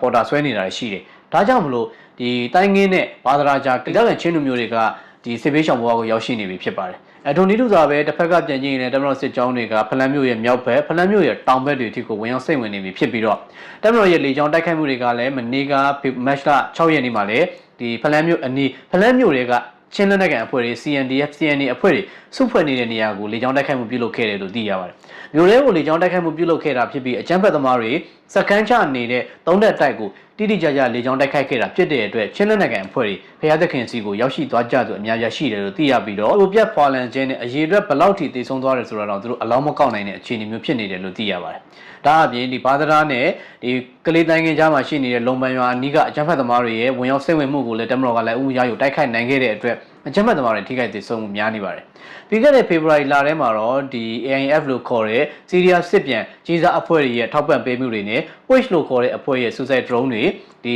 FPV drone တွေနဲ့တိုက်ခိုက်မှုတွေကြောင့်တပ်မတော်ရဲ့ထိုးစစ်ကိုအတိုင်းအတာတစ်ခုထိဟန်တားနိုင်ခဲ့ပေမဲ့တပ်မတော်ရဲ့တံမြန်တိုက်ခိုက်မှုတွေကြောင့်တပ်စစ်သားတွေလူဖြူကောင်တွေရဲ့ခိုင်းဘက်ချင်းလက်နက်ကန်အဖွဲ့တွေမှာတော့သုံးမတွေကနေငရဲပြည်မှာတွားပြီးတော့အကြော်ခံနေရပြီဖြစ်ပါတယ်။သူတို့ရဲ့ suicide drone တွေ FPV drone တွေ optical fiber drone တွေနဲ့တပ်မတော်စစ်ကြောင်းတွေကိုဟန်တာနှောက်ယှက်မှုမှာတပ်မတော်ဘက်ကထိခိုက်မှုအတိုင်းအတာတစ်ခုထိရှိခဲ့တယ်ဆိုပေမဲ့အကြမ်းဖက်သမားတွေရဲ့ဒီပို့လွှတ်ရလမ်းကြောင်းတမိုင်ပတ်ဝန်းကျင်ကနေစပြီးတော့9မိုင်ပတ်ဝန်းကျင်အထိကိုတပ်မတော်စုံစမ်းကင်းထောက်ပြီးတော့လေကြောင်းပစ်ကူတွေရယူနိုင်ခဲ့တာဖြစ်တဲ့အတွက်ဖလန်းမြို့ကိုခုခံကာကွယ်သွားမယ်ဆိုတဲ့ချင်းလက်နက်ကန်အဖွဲ့တွေမှာထိခိုက်ဒေဆုံးမှုတွေများနေပါတယ်။ဒါကြောင့်မလို့မနေ့မတ်လ6ရက်နေ့ညပိုင်းမှာဆိုရင် ဖလန်းမြို့ထဲမှာရှိနေတဲ့တချို့သောနေရာတွေကိုချင်းလက်နိုင်ငံအဖွဲ့တွေကမိရှို့ဖျက်ဆီးနေပြီလို့သိရပါတယ်ဒီလိုမျိုးမြို့တွေကအဆောက်အဦတွေသူတို့စကန်ကျနေရာတွေကိုမိရှို့ဖျက်ဆီးနေပြီဆိုရင်တော့အကြမ်းဖက်သမားတွေစုခွာတော့မယ်ဆိုတဲ့အခြေအနေမျိုးလိုခံမှန်းရပါတယ်ဘာကြောင့်လဲဆိုတော့အကြမ်းဖက်သမားတွေကမြို့သိမ်းတိုက်ပွဲတွေသာဆင်နွှဲလာတာမြို့အချို့ရန်နေရလည်းမလဲပတ်နိုင်ဘူးလိုအပ်တဲ့ဒီအခြေခံလိုအပ်ချက်တွေဖြစ်တဲ့လျှက်စစ်မီလျှက်စစ်ရေရရှိအောင်လည်းဆောင်ရွက်ပေးနိုင်ခြင်းမရှိဘူးသူတို့ရဲ့စကန်ချနေရာတွေအကူပဲအခိုင်အမာပြုတ်လုပ်ပြီးတော့တက်မော်ရဲ့တံမြန်တိုက်ခိုက်လာမဲ့ထိုးစစ်ကိုဟန်တာဖို့လာပြင်ဆင်လာတာရှိပါတယ်အခုတော့တက်မော်ရဲ့ထိုးစစ်အောက်ထိခိုက်ကြဆုံးမှုများစွာနဲ့တည်ဆုံမှုတွေများနေတဲ့အတွက်ဖလန်းမြို့ကနေစုတ်ခွာသွားမယ်လို့ခန့်မှန်းရပါတယ်ဖလန်းကနေစုတ်ခွာသွားမယ်ဆိုလို့ရှိရင်တော့ရခိုင်လက်နက်ကိုင်တပုံ AA ရဲ့နေချစ်ထားတဲ့နေရာတွေဖြစ်တဲ့ပလက်ဝမတူပီဘက်တီစုတ်ခွာမယ်ဆိုတဲ့သဘောမျိုးလိုမြင်တွေ့ရပါတယ်လက်ရှိချိန်မှာတော့ရခိုင်လက်နက်ကိုင်တပုံ AA ကချင်းပြည်နယ်တောင်ပိုင်းပလက်ဝမြို့ကိုနေချစ်သိမ်းပိုက်ထားပြီးတော့ဒေသခံချင်းလူမျိုးတွေကိုလည်းအနိုင်ကျင့်ဖိနှိပ်စော်ကားတာတွေပြုလုပ်လျက်ရှိတယ်ဒါလည်းမကသေးဘဲနဲ့အခုဆိုလို့ရှိရင်ဒီပလက်ဝအတားနေမတူပီထိရောက်ရှိလာပြီဖြစ်တယ်လို့ကံပက်လက်မင်းနဲ့ပတ်ဝန်းကျင်တွေထိလည်းရခိုင်စစ်သွေးကြွတွေဝင်ရောက်စိတ်ဝင်နေကြတယ်ဆိုတဲ့သတင်းတွေကြားသိရပါတယ်ဒါကြောင့်မလို့မနေ့ကမတ်လ9ရက်နေ့ညနဲ့6ရက်နေ့ညတွေမှာကြောက်ထုပတ်ဝန်းကျင်ကဒီမင်းတပ်ပတ်ဝန်းကျင်ကိုတက်မလို့ကလေချောင်းတိုက်ခိုက်မှုအခုနှစ်ကျင်ပြုလုပ်ခဲ့တယ်ဆိုတဲ့သတင်းကိုလည်းကြားသိရပါတယ်ဆိုတော့မနေ့ကမတ်လ6ရက်နေ့ကတော့ရခိုင်စစ်သွေးကြွတွေနဲ့ချင်းလက်နက်ကန်အဖွဲ့တွေအတွက်အိမ်မဆိုးမက်တဲ့ညတညလို့ဆိုရမှာဖြစ်ပါတယ်ပေါတော့ကရခိုင်စစ်သွေးကြွတွေထိခိုက်သေဆုံးမှုတွေများသလိုဖလန်းနဲ့မင်းတပ်မှာရှိနေတဲ့ချင်းလက်နက်ကန်အဖွဲ့တွေချင်းသပုံတွေ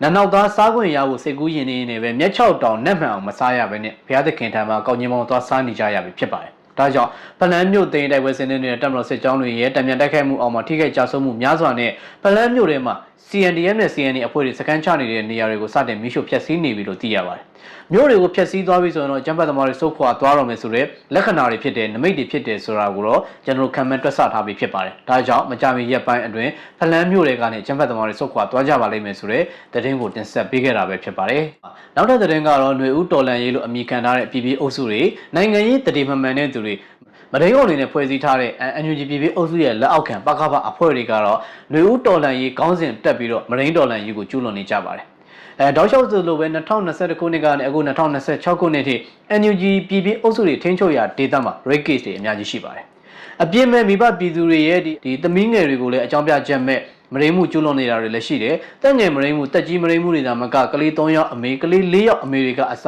တွေးမရှောင်အနေနဲ့ဒ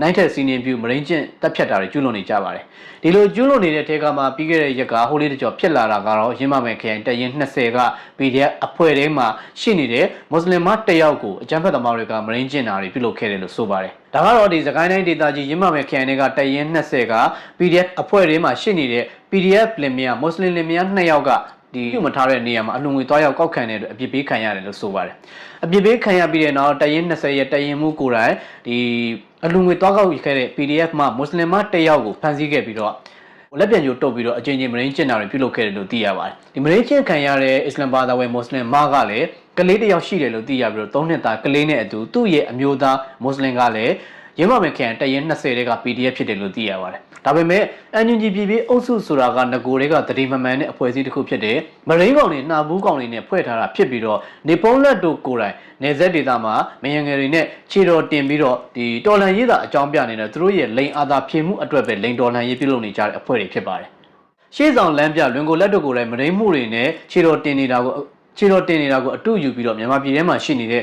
ပြည်တွင်းမှာရှိနေတဲ့ PDF အဖွဲ့တွေကလည်းတွေ့မရှောင်အနေနဲ့တွေ့တဲ့မိန်းကလေးတွေအားလုံးသမီးပြိုတွေအားလုံးအပြိုအအိုမရွေးပဲမရင်းမှုတွေကျူးလွန်နေကြတဲ့ဖြစ်ပါတယ်ပြီးခဲ့တဲ့ဒီ2025ခုနှစ်2026နှစ်ကူပိုင်းနှစ်စပိုင်းကာလတွေမှာကြောက်စင်မှာရှိနေတဲ့ရဲဘော်တောင်းမလေးကိုလည်း PDF တွေကအချင်းချင်းမရင်းကျင့်တာတွေပြုလုပ်ခဲ့တယ်ဒီနေ့ဒီအချိန်ထိလည်းအဖြစ်မှန်အမှုမှန်မပေါ်ပေါက်သေးဘူးဖြစ်ပါတယ်အထုံလေးတူစွာပဲစကိုင်းတိုင်းထဲမှာရှိနေတဲ့ဝက်လက်ရွှေဘိုဒဇယ်ရေဦးခင်ဦးပတ်ဝန်းကျင်တွေရင်းမာပင်ပလက်ဆလင်းကြီးပတ်ဝန်းကျင်တွေမှာလည်းမရင်းမှုပေါင်းများစွာတက်ငယ်မရင်းမှုပေါင်းများစွာကျူးလွန်နေကြတဲ့ဖြစ်ပေမဲ့ဒါတွေအားလုံးကတော့မတိကျကျပြွေရင်းနဲ့ပဲတပတ်ဆက်ရဲ့အတွင်းမရင်းကျင့်ခံရတဲ့မျိုးသမီးငယ်တွေဒါဘဝတွေပြတ်သွားတယ် NUG ပြည်ပြည်အုပ်စုကဒီမရင်းကောင်တွေအားလုံးကတော့အခုချိန်ထိအပြစ်ပေးအရေးယူခံရခြင်းမရှိပါဘူး။ဒါကြောင့်မလို့လဲဆက်လက်ပြီးတော့တွေးမရှောင်အနေနဲ့တွေးတဲ့လူတိုင်းအားလုံးကိုမရင်းကျင်နေကြတာဖြစ်ပါတယ်။ဒါပေမဲ့ဒီတစ်ခေါက်မှာတော့ရင်းမာပင်ခရိုင်တရင်20ကမရင်းမှုကတော့နည်းနည်းလေးဟိုးလေးတကြောဖြစ်လာပါတယ်။ဒီလိုဟိုးလေးတကြောဖြစ်လာတဲ့အတွက်ဒီမြန်မာနိုင်ငံမှာရှိနေတဲ့တော်လန်ရေးအမိခံထားတဲ့တော်လန်ရေးကိုထောက်ပေးထောက်ခံပြုနေတဲ့စစ်သွေးကြမွတ်စလင်အတိုင်းဝိုင်းကဒီရင်းမာပင်ခရိုင်တရင်20ရဲ့မရင်းကျင့်မှုကိုအနိုင်ကျင့်ခံနေရတဲ့ PDF မိုင်းနဲ့ပတ်သက်ပြီးမွတ်စလင်မရင်းကျင့်ခံရတဲ့ကိစ္စနဲ့ပတ်သက်ပြီးတော့အမှုမှန်ပေါ်ပေါက်ရေးအတွက် NUG ပြည်ပြည်အုပ်စုကိုစာတင်ထားတယ်လို့ဆိုသလို မရိမှုကျူးလွန်ခဲ့တဲ့ NUGPP အုပ်စုရဲ့အသုံးချခံ PDF တွေကိုလည်းလက်နက်ဖြတ်သိမ်းပြီးတော့ဥပဒေအရအရေးယူပေးဖို့တောင်းဆိုတာတွေလည်းပြုလုပ်လာခဲ့ပါတယ်။မွတ်စလင်မှမရိချင်းခံရတာကြောင့်နောက်ွယ်မှာမွတ်စလင်အတိုင်းဝိုင်းကအွန်လိုင်းကျင်းလိုက်ပါဝင်လာကြပြီဖြစ်တဲ့အတွက်ဒီရင်းမမခင်တရင်20ကမရိကောင်းတွေအတွက်ကတော့အသက်ရှူချောင်းမှာမဟုတ်ဘူးဖြစ်ပါတယ်။ဒါပေမဲ့လည်း NUGPP အုပ်စုကိုယ်တိုင်တရားဥပဒေမဲ့လှုပ်ဆောင်နေတာတွေရှိတဲ့အတွက်လွင်ကိုလက်တို့ကိုယ်တိုင်လည်းမရိမှုကျူးလွန်တဲ့သူတွေကိုအပြစ်ပေးအရေးယူနိုင်တဲ့အစွမ်းစာမရှိဘူးဖြစ်ပါတယ်။သူတို့ကိုယ်တိုင်လည်းခြေတော်တင်ပြီးတော့လင်ဂျွန်တွေနဲ့ပျော်ပါနေတာဖြစ်ပြီးတော့မြေပြင်မှာရှိနေတဲ့ဒီမရိသမားတွေကိုလည်းအပြစ်ပေးဖို့အတွက်သူတို့မှလက်ပြလွန်ရမှာမဟုတ်ပါဘူး။နောက်ပြီးတော့ဒီ NUGPP အုပ်စုနဲ့ PDF အဖွဲ့တွေရဲ့ကြားမှာအပြန်အလှန်ထိန်းကျောင်းလို့ရနိုင်တဲ့နိုင်ငံရေးတိုက်ခါမရှိသလိုအပြန်အလှန်ထိန်းကျောင်းလို့ရနိုင်တဲ့ရေကန်မြေကန်လည်းမရှိတာဖြစ်တဲ့အတွက်အခုရင်းမပဲခိုင်တရင်20ထဲမှာအချိန်ကြီးမရင်းချင်းခံနေရတဲ့မွတ်စလင်မ PDF တယောက်ကတော့အခုချိန်ထိအကြမ်းဖက်သမားတွေရဲ့ဖမ်းဆီးချုံနှောင်မှုတန်းကိုခံနေကြရစေဖြစ်တယ်လို့သိရပါတယ်။ PDF တွေရဲ့အနိုင်ကျင့်စော်ကားမှုသတင်းထွက်လာပြီးတဲ့နောက်မှာပဲဒီမွတ်စလင်အတိုင်းဝိုင်းအပါအဝင်တခြားသောဒီပြည်ပနိုင်ငံမှာရှိတဲ့မွတ်စလင်အတန်းဝိုင်းကအများကြီးစောင့်ကြည့်လာကြပြီဖြစ်တဲ့အတွက် NUGPP အုပ်စုနဲ့ရင်းမပင်ခရိုင်တပ်ရင်း20ကမရင်းကောင်းတွေအတွက်ကတော့အနည်းငယ်စိတ်ကျဉ်ကျက်စရာအသက်ရှူကျက်စရာအခြေအနေတခုတော့ကြုံတွေ့လာရမှာဖြစ်ပေမဲ့ NUGPP အုပ်စုကျူးလွန်ထားတဲ့မရင်းမှုအားလုံးကတော့ဒီလိုပဲချိန်ကြာလာတာနဲ့အမျှမိမိရောနဲ့ဖြစ်သွားမှာပဲဖြစ်ပါတယ်။လက်ရှိအချိန်မှာတော့ဒီမရင်းချင်းခံရတဲ့မွတ်စလင်မှာ PDF မှာကတော့ကလေးတစ်ယောက်ရှိပြီးတော့3နှစ်သားအရွယ်နဲ့အတူလင်ရောတာရောမိသားစု3ယောက် PDF ထဲမှာလာရောက်ခိုလုံနေကြတာဖြစ်တယ်လို့သိရပါတယ်။အဲဒါကတော့ဒီ NUGPP အုပ်စုရဲ့လူဦးတော်လှန်ရေးအမိခံခြေတော်တင်တော်လှန်ရေးနဲ့ပတ်သက်တဲ့သတင်းကိုကြားသိလာရတာဖြစ်ပါတယ်။ဆက်လက်ပြီးတော့လည်း NUGPP အုပ်စုထိန်းချုပ်ရာဒေသတွေမှာအတင်းအာရမမရင်းချင်းခံရမှုတွေအတင်းအာရမတက်ဖြတ်ခံရမှုတွေအတင်းအာရမခြေတော်တင်ခံရတဲ့နဲ့စိတ်ကူးပေါက်သလိုပန်းဦးလွတ်တာတွေကတော့ဆက်လက်ကြုံတွေ့နေကြရအောင်မှာဖြစ်ပါတယ်။ PDF တွေနဲ့အတူရှင်တွဲနေထိုင်နေတဲ့နေရာတွေမှာအများဆုံးကြုံတွေ့နေရတာကတက်ငယ်မရင်းမှုတက်ကြီးမရင်းမှုတွေဖြစ်ပါတယ်။တက်ငယ်မရင်းမှုတွေဆိုလို့ရှိရင်လည်း10နှစ်9နှစ်သမီးကနေစပြီးတော့73နှစ်14နှစ်ပြိုပေါ်ရွင်နဲ့ဒီဒေသခံမိကောင်ပေါက်ကလေးတွေကအစတွေ့မရှောင်နေတဲ့မရင်းကျင်နေတာတွေရှိသလိုကလေး2ယောက်အမေ3ယောက်အမေတွေကအစ40ကျော်50သွေးဆုံးကန်ဒီအမျိုးသမီးတွေအထိတွေ့မရှောင်နေတဲ့မရင်းကျင်နေကြဆဲဖြစ်ပါတယ်။ဒါကြောင့် PDF တွေနဲ့အတူရှင်တွဲနေထိုင်နေမယ်ဆိုရင်တော့ PDF တွေကိုအားပေးထောက်ခံပြီးတော့ကျွေးမွေးနေအောင်မယ်ဆိုရင်တော့ခမရတို့ရဲ့သမီးငယ်တွေခမရတို့ရဲ့မိန်းမတွေကြောလုံးမှာမဟုတ်ဘူးဆိုတဲ့အခြေအနေမျိုးကိုတော့နားလည်ဖို့လိုပါတယ်။ PDF တွေရှိနေသေးရဲ့မရင်းမှုရှိမယ် PDF တွေရှိနေသေးရဲ့တိုက်ပွဲတွေဖော်ဆောင်ခံရမယ် PDF တွေရှိနေသေးရဲ့ဒေတာရင်းတည်ငြိမ်အေဂျင့်ကြီးပြတ်ပြားမယ် PDF တွေရှိနေတဲ့၍မိမိရဲ့နေ့စဉ်နေထိုင်ရနေ့စဉ်ဖြတ်တန်းမှုအားလုံးကအကြောက်တရားတွေနဲ့စိုးရိမ်ပူပန်မှုတွေနဲ့နေထိုင်နေရမယ်ဆိုတဲ့အခြေအနေမျိုးကိုတော့ကောင်းကောင်းကြီးနားလည်လာဖို့လိုပြီဖြစ်ပါတယ်။ NUGPP အုပ်စုနဲ့အတူပေါ်ပေါက်လာတဲ့တတိမှန်မှန်တဲ့ PDF တွေကိုဒီနေ့ဒီအချိန်ထိကိုယ့်ရဲ့ကယ်တင်ရှင်အနေနဲ့ကိုယ့်ရဲ့သားသမီးတွေအနေနဲ့ကိုယ့်ရဲ့ဆွေမျိုးတွေအနေနဲ့ကိုယ့်ရဲ့လူမှုအတိုင်းအဝိုင်းကိုကာကွယ်ပေးမယ်လို့ထင်နေတဲ့ခက်ကြောင်ကြောင်စိတ်ကူးယဉ်မှုတွေနဲ့ခက်ကြောင်ကြောင်အတွေးခေါ်တွေကိုတော့ဆွန့်လွတ်ဖို့အချိန်ကျပြီဖြစ်တယ်ဆိုတော့အကြောင်းအရာနဲ့ပတ်သက်ပြီးတင်ဆက်ပေးခဲ့တာပဲဖြစ်ပါတယ်။နောက်ဆုံးသတင်းတစ်ပုဒ်ပါနောက်ဆုံးသတင်းတစ်ပုဒ်ကတော့အီရန်အမေရိကန်နဲ့ပတ်သက်တဲ့စီးရီးသတင်းလေးကိုတင်ဆက်ပေးသွားချင်ပါတယ်။အီရန်အမေရိကန်စစ်ပွဲကတော့လက်ရှိဒီတပတ်တာအနိဗ္ဗာန်ကာလအတွင်းနိုင်ငံပေါင်း14နိုင်ငံအထက်ကိုပြန့်နှံ့လာပြီဖြစ်ပါတယ်။အရှေ့လက်ပိုင်းဒေသမှာရှိနေတဲ့အီရတ်ကူဝိတ်ကာတာဘာရိန်းဆော်ဒီယူအေအိုမန်ဒီအီရတ်ဆီးရီးယားတူရကီအဇာဘိုင်ဂျန်ဘေးပတ်ဝန်းကျင်ကနေရာတွေထိပါတိုက်ပွဲတွေကပြန့်နှံ့လာပြီဖြစ်ပြီးတော့အီရန်နိုင်ငံဘက်ကလည်းဒီထက်ပိုမိုပြင်းထန်တဲ့ဒီမစ်ဇိုင်းတွေနဲ့ဆက်လက်တိုက်ခိုက်သွားမယ်လို့ဆိုပါတယ်။အီရန်နိုင်ငံနဲ့ဒီအမေရိကန်ရဲ့တိုက်ခိုက်မှုတွေအတွင်းတပတ်တာကာလအတွင်းအမေရိကန်ဘက်ကစစ်သုံးစရိတ်တရက်ကို890မီလီယံထိကုန်ကျနေတယ်လို့သိရပါတယ်။ဒီစစ်သုံးစရိတ်ဆိုတာကအမေရိကန်နိုင်ငံသားတွေအခွန်ဆောင်ထားတဲ့ပတ်စံတွေကိုဒေါ်နယ်ထရန့်ကစိတ်ကူးယဉ်ပြီးတော့မီးရှို့နေတဲ့သဘောမျိုးဖြစ်ပါတယ်။အဲဒါအပြင်အခုဒီအမေရိကန်သမ္မတဒေါ်နယ်ထရန့်ရဲ့အီရန်ပေါ်စစ်ရေးအရာလက်ဦးမှုရယူတိုက်ခိုက်မှုမှာခါတီးတီးနဲ့ပြင်းပြင်းထန်ထန်ခံစားနေကြရပါတယ်။ဒေါ်နယ်ထရန့်ရဲ့တွက်ဆမှုအတိုင်း၄ဘက်နဲ့၅ဘက်အတွင်းအီရန်ကိုအပြီးတိုင်ချင်းမိုးတိုက်ခိုက်မယ်လို့ကြွေးကြော်ထားပေမဲ့လက်ရှိအီရန်နိုင်ငံရဲ့တိုက်ခိုက်မှုတွေကြောင့်အမေရိကန်ရဲ့ဒီအရှေ့လေပိုင်းဒေသမှာရှိနေတဲ့လေကြောင်းရန်ကာကွယ်စနစ်တွေရောနောက်ပြီးတော့ဒီကြိုတင်သတိပေးရေဒါတွေရောအစစ်အခြေစိုက်စကန်တွေလေတဲ့အခြေစိုက်စကန်တွေခြေတဲ့အခြေစိုက်စကန်တွေအပါအဝင်အရှေ့လေပိုင်းဒေသမှာရှိနေတဲ့အမေရိကန်ရဲ့ကောင်စစ်ဝင်ရုံးတွေတန်ရုံးတွေကိုလည်းပြင်းပြင်းထန်ထန်တိုက်ခိုက်ခံနေရတာရှိပါတယ်။အစ္စရေးနိုင်ငံမှာဆိုလို့ရှိရင်လည်းအစ္စရေးနိုင်ငံရဲ့မြို့တော်ပါဝင်တခြားသောနေရာတွေအစ္စရေးနိုင်ငံရဲ့ဒီစစ်အခြေစိုက်စခန်းတွေနဲ့ကောင်စစ်ဝင်ရုံးတွေအားလုံးကိုအီရန်နိုင်ငံဘက်ကဒီတာဝေးပစ်လက်နက်တွေ rocket တွေ missile တွေ suicide drone တွေနဲ့ပြင်းပြင်းထန်ထန်တိုက်ခိုက်မှုတွေပြုလုပ်ခဲ့ပါတယ်။ဗတ်တာကာလအတွင်းအီရန်နိုင်ငံဘက်ကဒီ ballistic missile နဲ့ဒီ kamikaze drone ပေါင်းအစင်းရေ2000ကျော်နဲ့ပြစ်လို့တိုက်ခိုက်ခဲ့တာပါတယ်။ဒီလိုပြစ်ခတ်တိုက်ခိုက်မှုအတွင်းအမေရိကန်နဲ့အစ္စရေးဘက်ကဒီဒုံးခွင်းဒုံးတွေတပ်အပါအဝင် Patriot လေကြောင်းကာကွယ်စနစ်တွေဒီရေတပ်ကနေကြားဖြတ်ဟန်ထားတဲ့ SM3 ဒီ missile တွေနဲ့ ပြစ်ခတ်နေပေမဲ့80ရာခိုင်နှုန်းနီးပါးသာဟန်တားနိုင်ခဲ့တယ်လို့ဆိုပါတယ်80ရာခိုင်နှုန်းဟန်တားနိုင်ခဲ့တယ်ဆိုရင်တောင်မှအီရန်နိုင်ငံရဲ့ပြစ်ခတ်မှုရဲ့20ရာခိုင်နှုန်းကအမေရိကန်နဲ့အစ္စရေးနိုင်ငံရဲ့ပြစ်မှတ်တွေအရက်ဖက်ပြစ်မှတ်တွေစစ်ဖက်ပြစ်မှတ်တွေအားလုံးကိုတိုက်ခိုက်ခံခဲ့ရပါတယ်ကူဝိတ်နိုင်ငံမှာရှိနေတဲ့ဒီအမေရိကန်ရဲ့ကြိုတင်ကာကွယ်ရေးရေဒါစကန်ကြီးဘာရိန်းနိုင်ငံမှာရှိနေတဲ့ဒီရေဒါစစ်အခြေစိုက်စကန်ကြီးစသဖြင့်အရှေ့လက်ပိုင်းဒေသမှာရှိနေတဲ့အမေရိကန်ရဲ့ဒီစစ်အခြေစိုက်စကန်တွေနဲ့ရေဒါစနစ်တွေဒုံးခွင်းဒုံးစနစ်တွေလေကြောင်းကာကွယ်ရေးစနစ်တွေကိုအီရန်နိုင်ငံကတိုက်ခိုက်နေပါတယ်တစ်ဖက်ကအီရန်နိုင်ငံရဲ့တိုက်ခိုက်မှုတွေကဒီအမေရိကန်ဒေါ်လာ1000နဲ့1000ခွဲကြားမှာရှိနေတဲ့ကာမီကာဇီ drone တွေနဲ့တိုက်ခိုက်နေတဲ့အချိန်ဒီလို drone တွေကိုပြစ်ချဖို့အတွက်အမေရိကန်နဲ့အစ္စရေးကဒီမစ်ဇိုင်းတစ်လုံးကိုအမေရိကန်ဒေါ်လာ10တန်းကနေတန်း30ကြားရှိတဲ့ဒီ drone တွေကိုအသုံးပြုပြီးတော့ဖြတ်ချဟန်တားနေရတာဖြစ်တဲ့အတွက်စစ်ပွဲစည်းကုန်ကြမှုမှာအမေရိကန်ရဲ့ဒီအမေရိကန်တပ်တန်းတစ်လျှောက်ကြုံလာခဲ့တဲ့စစ်ပွဲတွေအတွင်းစစ်သုံးစရိတ်ကိုခါခါတီးတီးနဲ့ပြင်းပြင်းထန်ထန်ခံစားလာရပွဲရှိပါတယ်။အီရန်နိုင်ငံဘက်ကလည်းဆက်လက်ပြီးတော့ပြင်းထန်စွာတိုက်ခိုက်သွားအောင်မယ်လို့ကြွေးကြော်ထားတာရှိပါတယ်။ဒါပေမဲ့အမေရိကန်သမ္မတဒေါ်နယ်ထရန့်ကတော့ဒီနေ့မတ်လ9ရက်နေ့မှာပဲအီရန်နိုင်ငံလက်နက်ချမှသာဖြစ်လိမ့်မယ်။လက်နက်မချရင်အပြီးတန်တိုက်ခိုက်သွားမယ်ဆိုပြီးတော့လေလုံးထွားနေစေပဲဖြစ်ပါတယ်။ဒါပေမဲ့အီရန်နိုင်ငံကတော့သူ့ရဲ့ဒီလေကြောင်းရန်ကာကွယ်ရေးစနစ်တွေလည်းဆက်လက်အလုံးလုံးနေစေဖြစ်တယ်လို့အီရတ်နိုင်ငံနဲ့ဆီးရီးယားနိုင်ငံလေပိုင်နက်တွေကိုကျော်လွန်ပြီးတော့အစ္စရေးနိုင်ငံကိုလည်းဆက်လက်တိုက်ခိုက်နေစေဖြစ်တယ်။အရှေ့လေပိုင်းဒေသမှာရှိနေတဲ့ OLDs ဒီအခြေစိုက်လေဒစကန်ကြီးကိုလည်းဆက်လက်တိုက်ခိုက်နေစေဖြစ်တဲ့အတွက်အမေရိကန်ဒီမှာတော်တော်လေးထိခိုက်ပျက်စီးမှုတွေနဲ့ကြုံတွေ့နေရပါတယ်။ USS Abraham Lincoln နဲ့ USS General Ford ကိုတော့တိုက်ခိုက်နိုင်ခြင်းမရှိသေးပေမဲ့ကုန်းမြေပေါ်မှာရှိနေတဲ့ရှေ့လေပိုင်းဒေသကအမေရိကန်ရဲ့အဓိကရင်းမြစ်တွေခြေစေဆိုင်စကန်တွေကိုတိုက်ခိုက်ခံနေရတာကြောင့်အမေရိကန်သမ္မတဒေါ်နယ်ထရန့်ကအကြက်တဲတွေကြုံတွေ့နေရတယ်လို့ဆိုပါတယ်။ရှေ့လေပိုင်းဒေသအီရန်နိုင်ငံတိုက်ပွဲဖော်ဆောင်မှုအတွက်အမေရိကန်သမ္မတဒေါ်နယ်ထရန့်ကမြေပြင်တိုက်ခိုက်ရေးတပ်ဖွဲ့တွေဆေလွတ်ဖို့ပြင်ဆင်နေတာရှိပေမဲ့အီရန်နိုင်ငံဘက်ကလည်းအမေရိကန်ဘက်ကသာမြေပြင်တိုက်ခိုက်ရေးတပ်ဖွဲ့ဝင်တွေကိုစတင်လိုက်မယ်ဆိုရင်ဒီထက်ပိုမိုပြင်းထန်တဲ့လက်တုံ့ပြန်တိုက်ခိုက်မှုတွေကိုကြုံတွေ့ရမယ်လို့ဆိုပါတယ်။လက်ရှိအချိန်မှာတော့အမေရိကန်အပါအဝင်အစ္စရေးနိုင်ငံကအီရန်ရဲ့တိုက်ခိုက်မှုတွေမစ်ဇိုင်းတွေကာမီကာဇီ drone တွေနဲ့ပစ်ခတ်မှုတွေကိုဟန်တားနိုင်ခြင်းမရှိတော့ဘဲနဲ့အစ္စရေးလေပိုင်တဲ့အတွင်းကြာရောက်ပောက်ကွဲလာတဲ့မစ်ဇိုင်းတွေဒုံးတွေကိုထိုင်ကြည့်နေရတဲ့အခြေအနေမျိုးတွေဖြစ်သွားပါတယ်။ဘာကြောင့်လဲဆိုတော့ဒီအမေရိကန်ကိုယ်တိုင်ရှေ့လေပိုင်းဒေသမှာဖြန့်ကျက်ထားတဲ့ THAAD အပါအဝင် Patriot လေကြောင်းရန်ကာကွယ်ရေးစနစ်တွေအစ္စရေးနိုင်ငံကထုတ်လုပ်တဲ့ Iron Dome လေကြောင်းရန်ကာကွယ်ရေးစနစ်တွေမှာအရေးအတွက်နေပါနေပြီဖြစ်တယ်လို့သိရပါတယ်။ဒါကြောင့်မလို့တောင်ကိုရီးယားနဲ့အရှေ့တောင်အာရှဒေသမှာရှိနေတဲ့အမေရိကန်ဖြန့်ကျက်ထားတဲ့ဒီလေကြောင်းရန်ကာကွယ်ရေးစနစ်တွေကိုပါအရှေ့လေပိုင်းဒေသကိုယူပြီးတော့အသုံးပြုနေကြရတယ်ဆိုတော့အကြက်တဲမျိုးထိကြုံတွေ့လာရပါပါ။ဒါအပြင်အီရန်နိုင်ငံရဲ့လက်ရှိတိုက်ခိုက်မှုတွေက2000ခုနှစ်ကနေဒီ2015ခုနှစ်ကြားထိထုတ်လုပ်ထားတဲ့ဒုံးတွေမစ်ဇိုင်းတွေသာအသုံးပြုတိုက်ခိုက်နေစေဖြစ်ပြီးတော့2015ခုနှစ်ကနေ2014ခုနှစ်ကြားထိဆယ်စုနှစ်တစ်ခုစာထုတ်လုပ်ပြင်ဆင်ထားတဲ့ဒီမစ်ဇိုင်းတွေနောက်ပြီးတော့ကာမီကာဇီ drone တွေကိုအသုံးမပြုသေးဘူးလို့ဆိုပါတယ်။တစ်ဖက်မှာလည်းထပ်မံပြီးတော့အဆင့်မြင့်တင်ထားတဲ့ဒီ ballistic မစ်ဇိုင်းတွေဖျက်အားပြင်းတဲ့မစ်ဇိုင်းတွေနဲ့အသုံးပြုတိုက်ခိုက်နေတာဖြစ်တဲ့အတွက်အမေရိကန်အပါအဝင်အစ္စရေးနိုင်ငံမှာထိခိုက်ပျက်စီးမှုတွေအများပြားကြုံတွေ့နေရတယ်လို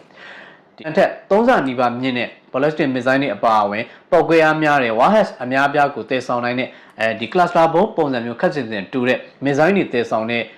ဒီ missile တွေတည်ဆောင်ပြီးတော့ပစ်ခတ်နေတာကြောင့်အစ္စရေးနိုင်ငံထဲမှာလည်းလေကြောင်းရန်ကာကွယ်ရေးစနစ်တွေအားလုံးကရှုပ်ထွေးပြီးတော့ဒီဂျမ်းဖြစ်ပြီးအလုံးမလုံးနိုင်တဲ့အခြေအနေမျိုးတွေနဲ့လည်းကြုံတွေ့နေရတယ်လို့ဆိုပါတယ်နောက်ပြီးတော့ဒီအီရန်နိုင်ငံဘက်က drone စမ်းပုံစံမျိုးနဲ့ drone တွေကို online ကျင်းလိုက်တံမိုးနဲ့တိုက်ခတ်မှုတွေကြောင့်အမေရိကန်ရဲ့လေကြောင်းရန်ကာကွယ်ရေးစနစ်တွေအာယုံခံစနစ်တွေနဲ့ဒီရေဒါစနစ်တွေအားလုံးကကောင်းကောင်းအလုံးမလုံးတော့ဘဲနဲ့ဆော်ဒီကာတာ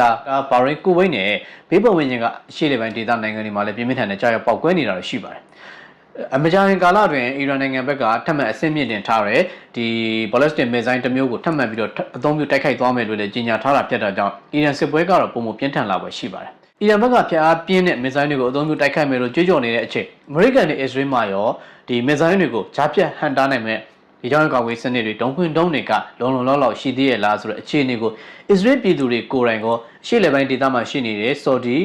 ကာတာဘာရိန်းစတဲ့ဒီအာရပ်နိုင်ငံကနိုင်ငံသားတွေလည်းစိုးရိမ်ပူပန်မှုတွေမြင့်တက်နေပါတယ်။ဘာကြောင့်လဲဆိုတော့အမေရိကန်ဖြန့်ကျက်ထားတဲ့လေကြောင်းကာကွယ်စနစ်တွေကိုကြော်ပြီးတော့ရေဒါစကန်ရေဒါအခြေစိုက်စကန်ဒီရေဒါအခြေစိုက်စကန်အပါအဝင်ကောင်စစ်ဝင်ရုံးတွေတန်ရုံးတွေလေဆိပ်တွေကိုတိုက်ခိုက်ခံနေရတာဖြစ်တဲ့အတွက်ဒီအမေရိကန်လေကြောင်းကာကွယ်စနစ်ကိုစိုးရိမ်ပူပန်မှုတွေမြင့်တက်လျက်ရှိပါတယ်။အမေရိကန်အနေနဲ့ဒီအရှေ့လေပိုင်းဒေသကနိုင်ငံတွေမှာလေကြောင်းကာကွယ်ရေးစနစ်ဖြန့်ကျက်မပေးနိုင်တော့ဘူးဆိုတဲ့အခြေအနေမျိုးကိုလည်းမြင်တွေ့လာကြရပြီဖြစ်ပါတယ်။ဒါကြောင့်မလို့ဒီလက်ရှိအီရန်စစ်ပွဲကြာရှည်လာလေနဲ့အမျှအမေရိကန်ပါဝင်ရှေ့လေပိုင်းဒေသကနိုင်ငံတွေမှာထိခိုက်ပျက်စီးမှုပုံမှန်များပြားလာပဲရှိပါတယ်။စစ်သုံးစည်းနဲ့ပတ်သက်ရင်တော့အမေရိကန်အတွက်ထိခိုက်မှုတွေကတော်တော်လေးများနေပြီဖြစ်တယ်။အီရန်နိုင်ငံဘက်ကတန်မိုးနဲ့ပစ္စည်းနဲ့တန်မိုးနဲ့ drone တွေနဲ့ပစ်ခတ်နေတဲ့အချိန်အမေရိကန်နဲ့အစ္စရေးပစ်ခတ်လိုက်တဲ့လေကြောင်းရန်ကာကွယ်ရေးဒုံးခွင်းဒုံးတွေက ဒီအမေရိကန်ဒေါ်လာတန်းချီပြီးတော့ကုန်ကြခံပြစ်ခတ်နေရတာကြောင့်ဘလို့ပဲတွက်ဗမာနီးနဲ့ပဲတွက်ရှမ်းနီးနဲ့ပဲတွက်တရုတ်နီးနဲ့ပဲပေတီခောက်ကြိုက်တယ်လို့နီးနဲ့တွက်အမေရိကန်နဲ့အစ္စရေးမှာတော့စစ်သုံးစီတော်တော်လေးဝင်ပိလာတဲ့အခြေအနေမျိုးလို့တော့မြင်တွေ့ရပါတယ်ဒါအပြင်မနေ့ကမတ်လ6ရက်နေ့ညဒီအစ္စရေးနိုင်ငံရဲ့မြို့တော်တဲဘေ့စ်မှာကြားရောက်ပောက်ကွဲတဲ့အီရန်ရဲ့ဒီပြစ်ခတ်မှုတွေကိုအစ္စရေးနိုင်ငံသားတွေနဲ့အစ္စရေးလေကြောင်းရဲ့ကာကွယ်ရေးစနစ်ကဘာမှဟန်တားနိုင်ခြင်းမရှိတဲ့အတွက်ဒီအစ္စရေးအတွက်လည်းစင်ကုန်မှုကြီးတရက်ဖြစ်လာပါတယ်အီရန်နိုင်ငံဘက်ကတော့သူတို့မှာလုံလောက်တဲ့လက်နက်ခဲယမ်းရှိထားပြီးဖြစ်တယ်ဆိုတဲ့သဘောမျိုးနဲ့အမေရိကန်ကိုဆက်လက်ပြင်းထန်စွာစင်ခေါ်နေစေဖြစ်ပါတယ်အမေရိကန်ကတော့ဒီအိန္ဒိယနဲ့